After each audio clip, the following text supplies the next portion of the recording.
Cotxe va sobre la zona del camí que hi ha entre el Cal Toni i el restaurant Ramon. És un camí on passen molts cotxes i també hi passen molts vianants, molts ciclistes, molta gent que va a córrer.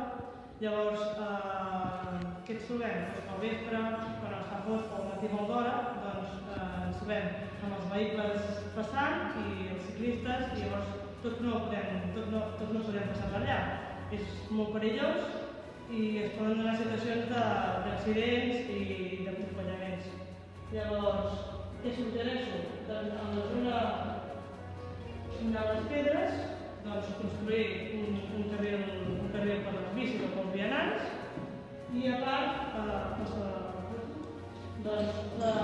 la instal·lació de faroles, perquè com es veu no està gens il·luminat. Només hi ha faroles, diguéssim, a la carretera de Callús, i tot aquest camí està sense il·luminar.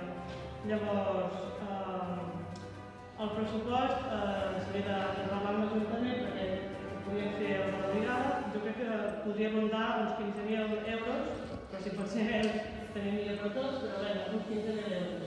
I crec que seria molt bo perquè molta gent fa esport avui en dia i cap a la zona, diguéssim, de l'ermita de Sant Francesc i la zona del mirador de Montserrat, doncs hi passa molta gent fent esport i seria interessant poder ficar un carril bici en aquest camí.